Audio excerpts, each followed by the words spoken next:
Igreja Açores, o programa com a atualidade da Diocese de Angra para ouvir ao domingo, ao meio-dia, na sua Antena 1 Açores. Olá, seja bem-vindo a mais uma edição do Igreja Açores. Nesta edição, excepcionalmente, teremos dois convidados. Vamos conhecer um pouco melhor Fábio Carvalho, é o mais recente diácono da Diocese de Angra, ordenado na passada quinta-feira, e vamos também conversar com o cônego Ricardo Henriques, ele que é o diretor do Serviço Diocesano da Pastoral das Comunicações Sociais da Igreja e que fará um balanço da quarta edição das Jornadas Diocesanas de Comunicação Social. Mas antes disso, a atualidade da Diocese açoriana. O movimento de Romeiros de São Miguel aprovou na última Assembleia a candidatura a Património Imaterial da Humanidade pela Unesco, numa reunião particularmente participada, atendendo à ordem de trabalhos no passado dia 28 de outubro. Depois de um esclarecimento sobre o processo por parte do vereador da Cultura da Câmara da Lagoa, seguiu-se um momento de debate e a votação do arranque da candidatura. Uma larga maioria votou favoravelmente e agora o próximo passo é reunir uma equipa multidisciplinar para dar continuidade ao projeto, avança João Carlos Leite, do Movimento de Romeiros de São Miguel. Temos reunião do grupo tornador no próximo dia 8 e depois vamos procurar envolver que esse projeto o mais abrangente possível, portanto, a nível da Igreja e da sociedade civil miquelense e açoriana, e não só, particularmente a nível da cultura. Há também a intenção de ver todas as autarquias miquelenses envolvidas no processo de candidatura. O movimento do Romeiros é transversal a toda a ilha de São Miguel. Gostaríamos, e vamos envidar esforços nesse sentido, no contato com as diversas autarquias, saber se querem criar uma parceria connosco, libertar alguém para fazer parte, eventualmente, são tudo situações eventuais, eventualmente de uma equipa que possa iniciar esse processo, digamos assim. Para João Carlos Leite, o ideal seria terminar o processo em 2022, um ano bem especial para o movimento. Em 2022, como sabem, em princípio fazemos 500 anos de Romarias, no início não era assim, mas a gênese da Romaria foi com o cataclismo que arrasou Vila Franca do Campo em 22 de outubro de 1522. João Carlos Leite garante que é a intenção de todos os responsáveis do serviço manter a essência da tradição das romarias e que o processo fica sem efeito caso seja imposta alguma condição que desvirtue a tradição secular açoriana. Terminou o Sínodo dos Bispos, que teve os jovens como foco. De 3 a 28 de outubro, o Papa Francisco promoveu a reflexão com uma caminhada conjunta com os jovens no horizonte. Para o padre Norberto Brum, diretor do Serviço Diocesano da Pastoral Juvenil, as conclusões do Sínodo respondem afirmativamente à intenção inicial do Papa Francisco de escutar os jovens. Os jovens são o centro das atenções, os jovens são o centro, de facto, da Igreja. Todo o Sínodo não foi mais do que um sinal de uma perfeita comunhão da Igreja, uma abertura total à escuta. E, sobretudo, eu penso que o grande sinal do Sínodo foi colocar a Igreja em escuta. Colocar a Igreja numa atitude de abertura, sem preconceitos, sem julgamentos, colocar-los à escuta do jovem, abrir-se àquilo que são as realidades dos próprios jovens. E foi, sem dúvida, um voto de confiança dos bispos nos jovens. Este apostar no acompanhamento, este apostar e valorizar a escuta, o estar ao lado dos jovens, o acompanhar, o tornar os jovens protagonistas, não que já não fossem, mas isto colocou ao de cima a necessidade crescente que a Igreja tem de continuar a dar protagonismo aos jovens, mas sobretudo de escutar. Eu penso que são duas grandes palavras-chave que brotam deste sínodo: caminhar juntos, escutar. Uma pedagogia para a Igreja no sentido de despertá-la. Foi a definição do sacerdote Norberto Brum relativamente à exortação pós-sinodal que será redigida pelo Papa Francisco.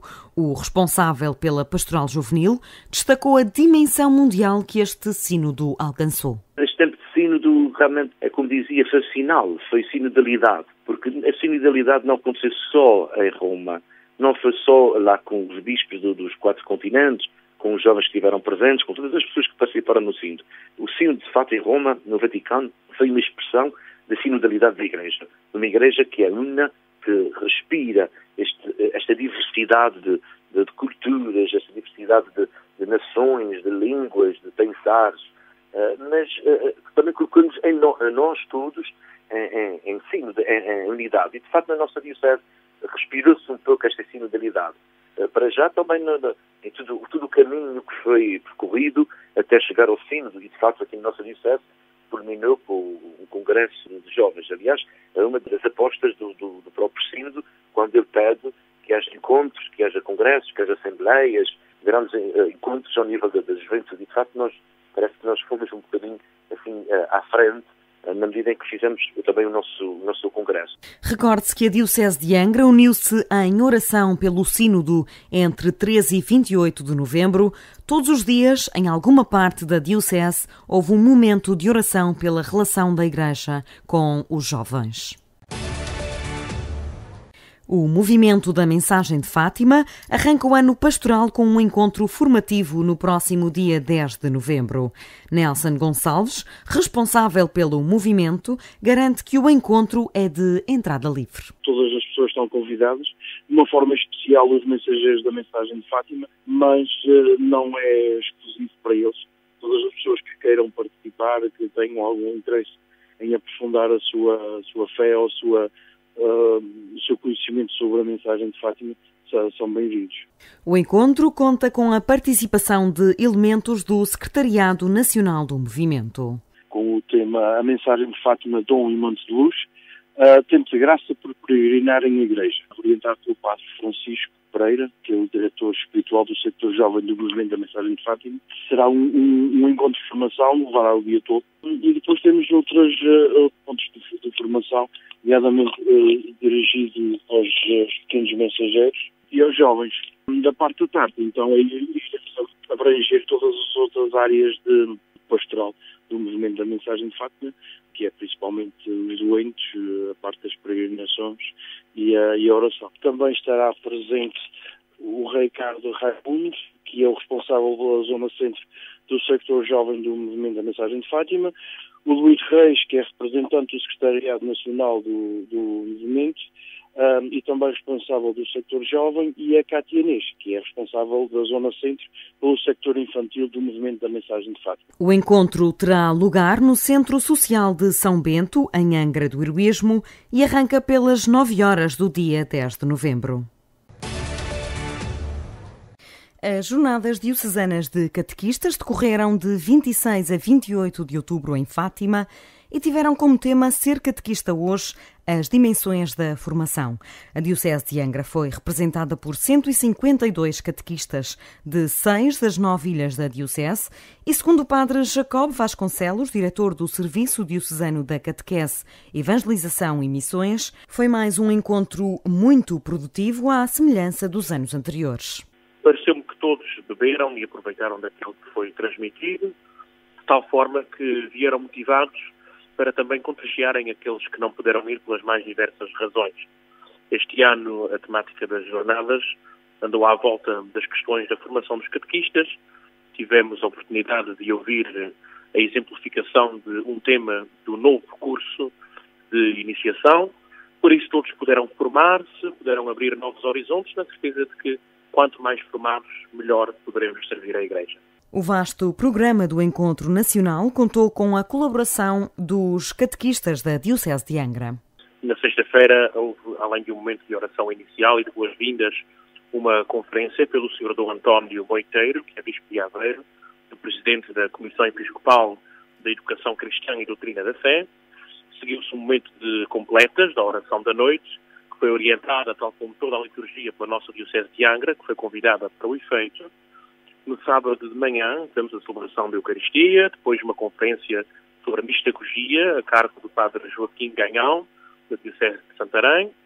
Portanto, à tarde houve a apresentação do tema número 1, salvo erro, do novo curso de catequistas, do novo curso de iniciação de catequistas, pela doutora Maria Luísa Boleu, do Patriarcado de Lisboa. Seguiu-se uma conferência pelo Dr. Armindo Vaz sobre a Palavra de Deus de catequese E à noite participamos na procissão das velas e no terço na Capelinha, juntamente com todas as peregrinações que estavam nesse fim de semana em Faro. No domingo, 28 de outubro, os catequistas assistiram ainda a uma conferência do diácono Paulo Campino, da Diocese de Santarém. Questionado sobre a condição formativa dos catequistas açorianos, comparativamente a outras dioceses, o sacerdote classifica como mediana. Há melhores e piores, diz, mas já há muito trabalho feito na região. É também nosso convidado desta edição do Igreja Açores, Fábio Carvalho, ele que é jovem seminarista e que foi ordenado diácono na quinta-feira, juntamente com outros 6 colegas que foram investidos leitores e acólitos. Boa tarde, antes de mais, Fábio, parabéns por este relevante momento no teu percurso e no teu caminho vocacional. És natural da Ribeira Grande, és ordenado diácono aos 33, o que não é comum, não é o percurso comum até ao sacerdócio. Quais são, a teu ver, os prós e os contras desta ordenação mais tardia? Antes de mais, muito boa tarde. Vantagens, por acaso, pode trazer o facto da maturidade, pois já temos mais experiência, já temos uma bagagem mais preenchida. Também com 33, como disse, não é um percurso, não é normal ter um diácono com essa idade, principalmente rumo ao sacerdote. Mas uma das coisas que eu digo é que nunca é tarde para aderir a essa resposta com a qual o Senhor nos chama. Temos também lá no seminário... Mas foi a própria entrada no seminário que foi mais tardia? Sim, entrei com 27 anos já para o seminário. Mas como ia dizer, também temos lá o Jorge, que também tem 34 anos, ou seja, um ano mais velho do que eu, e também está nesse caminho. E, se Deus quiser, também vai ser ordenado diácono ainda mais velho, ou seja, com 36. Que é uma média de quase 10 anos a mais do que é habitual. Sim, como é que é a vossa convivência com os vossos colegas, que no fundo são 10 anos mais jovens, o que pode não parecer muito, mas na idade do seminário é bastante acentuada? Claro que no início, claro que custa, porque temos que nos adaptar principalmente a essa diferença de idade, e não só a diferença de idade, porque isso para mim é um mal menor. É mais, por exemplo, das ilhas. Cada um tem a sua maneira de ser, a sua maneira de pensar, e ter que adaptar a esse novo ambiente, aí custa mais. Já a idade já não é assim tão difícil, porque somos sempre crianças, uma maneira de dizer, sempre gostamos de brincar, de rir, e como disse ontem na ordenação, estamos sempre a crescer lado a lado e apoiando-nos uns aos outros, e vamos sempre preenchendo-nos um ao outro. Se eu te pedisse para te apresentares, quem é o Fábio Carvalho? O Fábio Carvalho é uma pessoa muito feliz. Toda a gente fala que sou muito alegre, muito bem disposta. E gosto de rir, gosto de estar próximo às pessoas. Sou uma pessoa muito aberta. O Fábio é isso, e que vai procurar ser sempre desempenhando o seu ministério de diaconato, sempre com rumo ao serviço e em busca do outro. E, se Deus quiser, também no sacerdócio, será sempre pelo mesmo caminho de proximidade com o outro, como diz o Papa Francisco, uma igreja de portas abertas. Como é que foi a tua vida até aos 27 anos, quando decidiste integrar o Seminário Episcopal de Angra?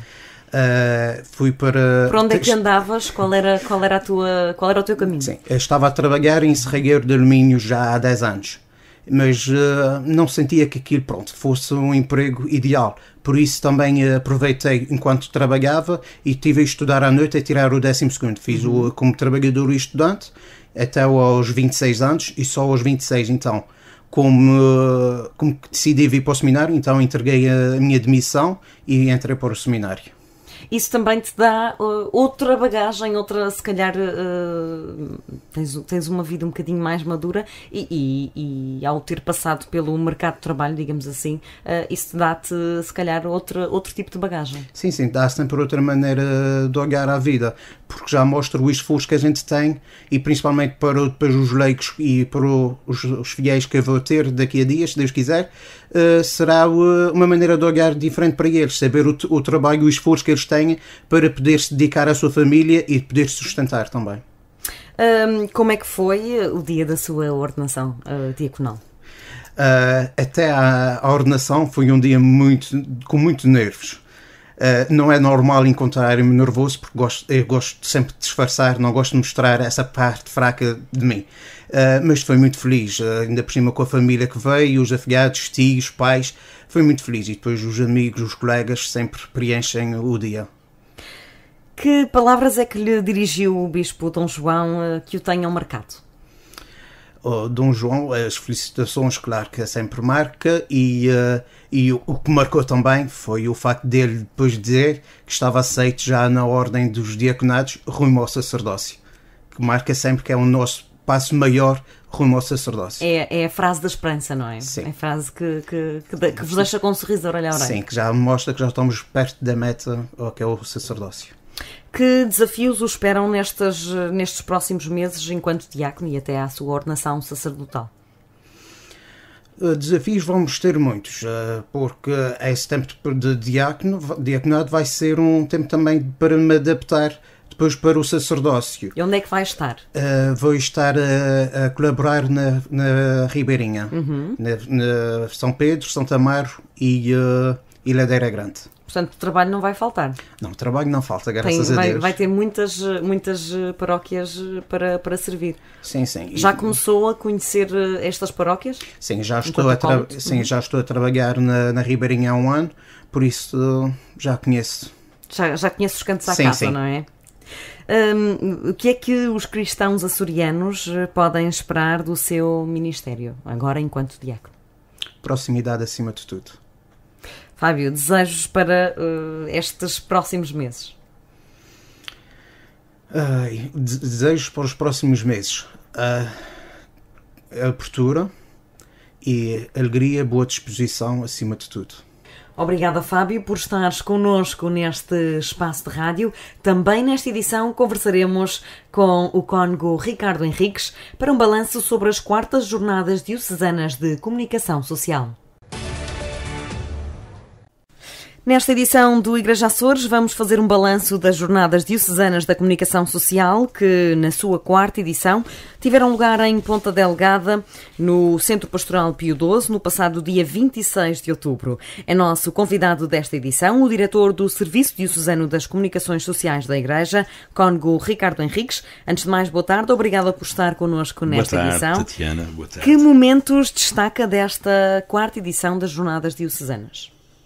Eu destaco o primeiro momento, que foi a comunicação do professor Iago de la Cierva, que fez a sua comunicação sobre a situação da Igreja em tempo de crise, situações de crise. Aliás, este senhor professor da Universidade da Santa Cruz, em Roma, é especialista precisamente nisso. Eu particularmente gostei da comunicação que ele fez em relação à Igreja em tempo de crise, nomeadamente as questões que andam muito na ordem do dia, relacionadas com os abusos de menores ou pedofilia por parte do clero católico, que está identificada pelo menos em 3 países, não é? Estados Unidos, América e a Austrália. O posicionamento da Igreja, que durante algum tempo foi tentar não tornar as coisas públicas, metendo a cabeça na areia, e, portanto, esse problema que se arrasta desde há muito tempo tem sido abordado de outra maneira.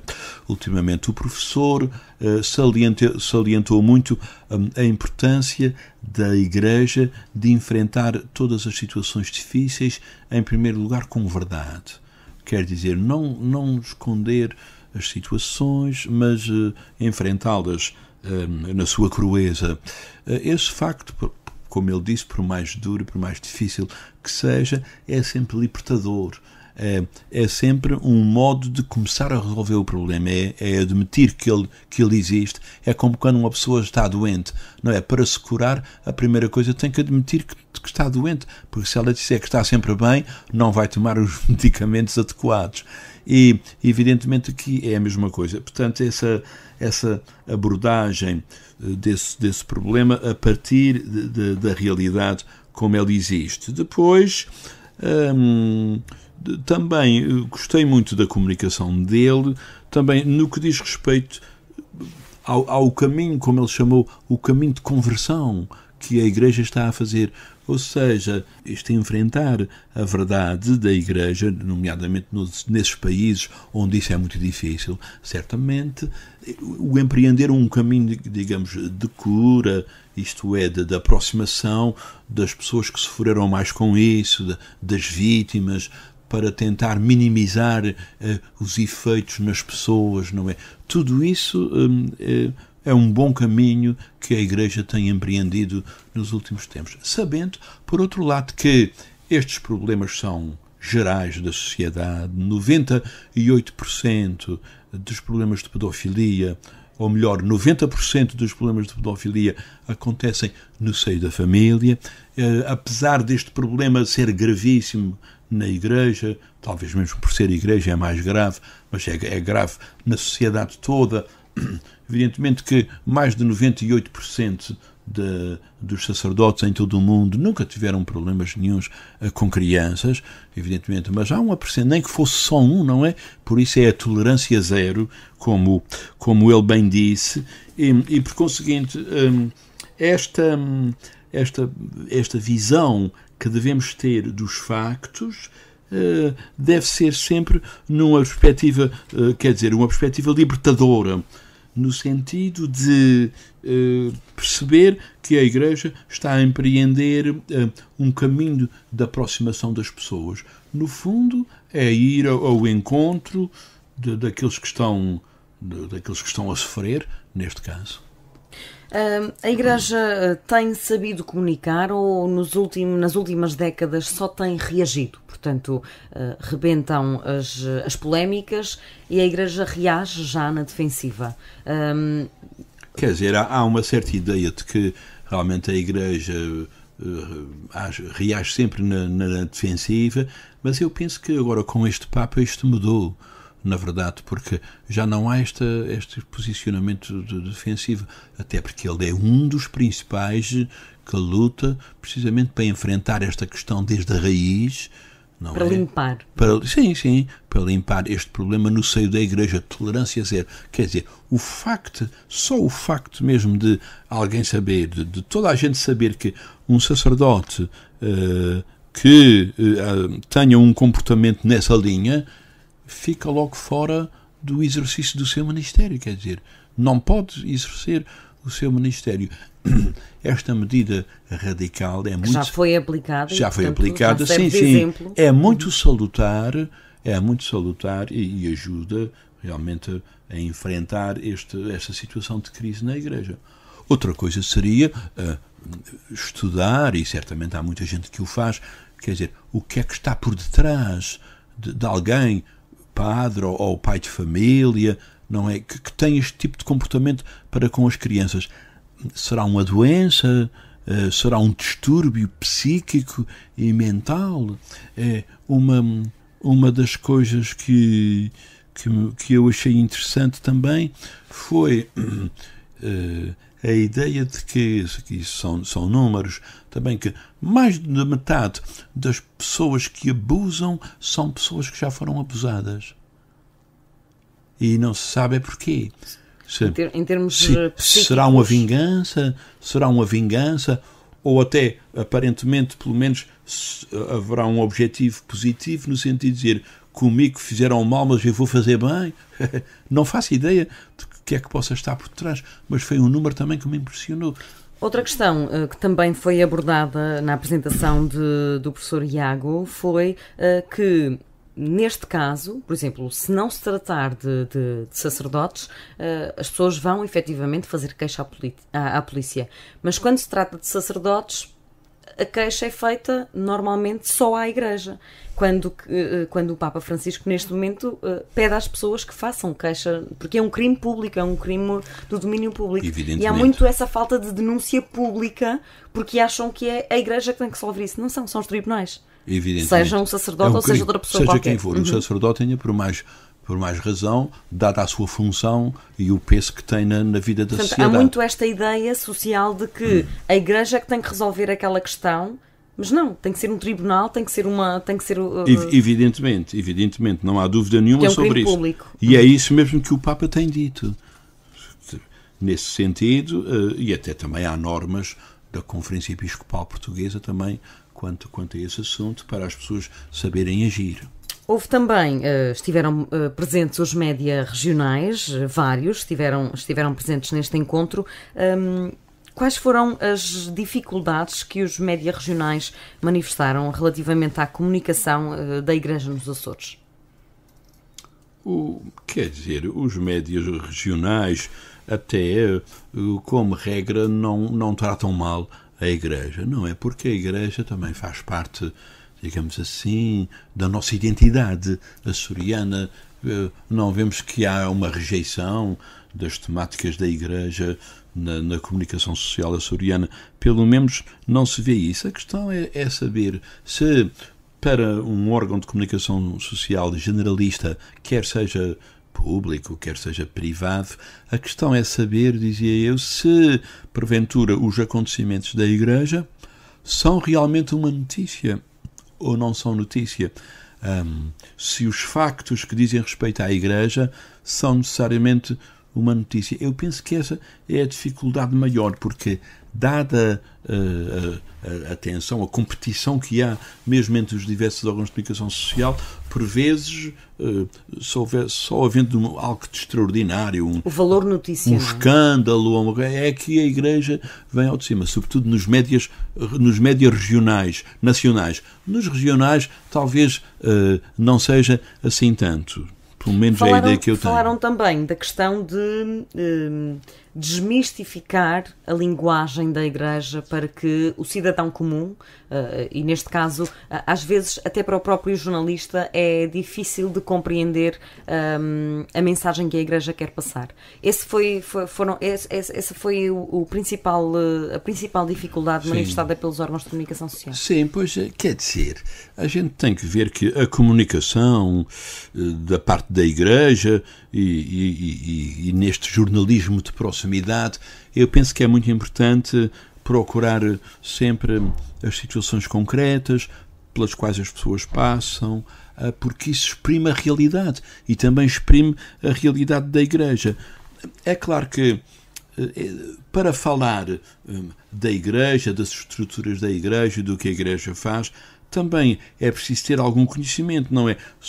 Também sobre as matérias que são tratadas, não é? O jornalista é alguém que precisa de estar também numa formação contínua permanente para estar dentro dos assuntos que vai abordar. Até foi colocada a questão se uma pessoa sem fé consegue falar dos assuntos da fé ou não, se consegue ser um bom jornalista. Evidentemente as posições não foram todas iguais desse ponto de vista, não é? Embora compreende-se que alguém que põe a verdade acima de tudo, pois não vai deturpá-la, evidentemente, independentemente de ter ou não ter fé. Porque a ética jornalística vai agir, comunga também vai agir dos valores do ponto de vista deontológico, evidentemente que vai agir bem, mas não há dúvida que se a pessoa estiver por dentro da realidade sobre a qual fala, tem outra vontade, respira melhor o assunto, não é? Sente melhor o cheiro dos acontecimentos, penso eu.